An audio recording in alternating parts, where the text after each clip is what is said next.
जून 1984। समय लगभग रात के 10:30।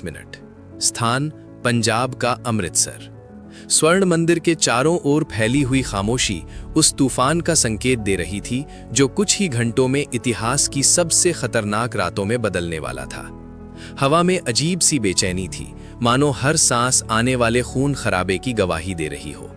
मंदिर के भीतर हजारों श्रद्धालु मौजूद थे, लेकिन उनके बीच छिपा हुआ था एक ऐसा साया जिसने पूरे देश की नींद उड़ा दी थी।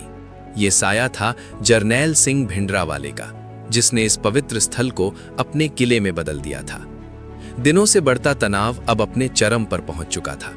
इंदिरा गांधी के सामने एक ऐसा निर्णय था जो न केवल राजनीतिक बल्कि भावनात्मक और धार्मिक रूप से भी बेहद संवेदनशील था। देश के खुफिया विभाग और सुरक्षा एजेंसियों से लगातार मिल रही रिपोर्ट्स ने यह साफ कर दिया था कि स्थिति अब नियंत्रण से बाहर हो चुकी थी। मंदिर परिसर में भारी मात्रा में हथियार जमा हो चुके थे और इसे एक संगठित युद्ध के लिए तैयार किया जा रहा था। हर गुजरते दिन के साथ खतरा और गहरा होता जा रहा था। 3 जून 1984 सुबह के लगभग 4 बजे अमृतसर शहर को पूरी तरह से सील कर दिया गया। चारों ओर सेना की तैनाती शुरू हो चुकी थी। सड़कों पर सन्नाटा था, लेकिन उस सन्नाटे के पीछे एक विशाल सैन्य ऑपरेशन की तैयारी चल रही थी। कुलदीप सिंह बरार को इस मिशन की कमान सौंपी गई थी। उनके सामने एक ऐसा लक्ष्य था जिसे हासिल करना आसान नहीं था। एक पवित्र धार्मिक स्थल के भीतर छिपे सशस्त्र गुटों को खत्म करना, बिना उस आस्था को ठेस पहुंचाए जो करोड़ों लोगों के दिलों में बसती थी। रात गहराती गई और 5 जून की रात लगभग 10 बजे ऑपरेशन शुरू हो गया। अंधेरे में छिपे सैनिक धीरे धीरे मंदिर की ओर बढ़ने लगे।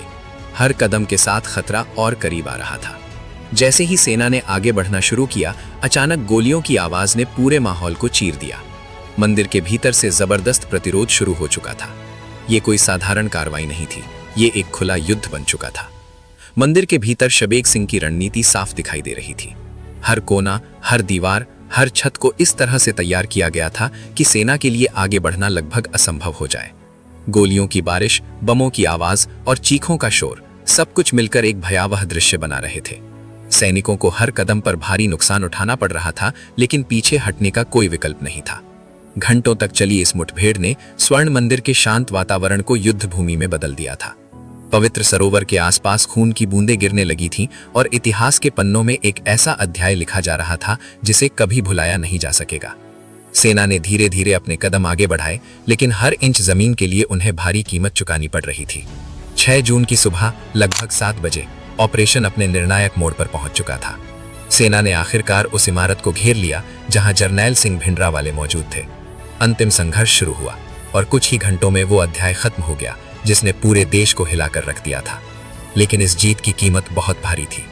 जब सूरज की पहली किरणें अमृतसर पर पड़ी, तब तक सब कुछ बदल चुका था। स्वर्ण मंदिर का परिसर बुरी तरह क्षतिग्रस्त हो चुका था।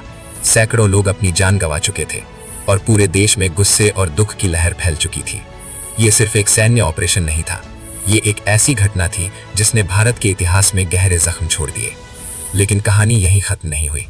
इस घटना के कुछ ही महीनों बाद 31 अक्टूबर 1984 सुबह के लगभग 9:20 नई दिल्ली में एक और चौंकाने वाली घटना घटी।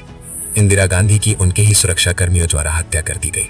ये एक ऐसा बदला था जिसने पूरे देश को दंगों की आग में झोंक दिया।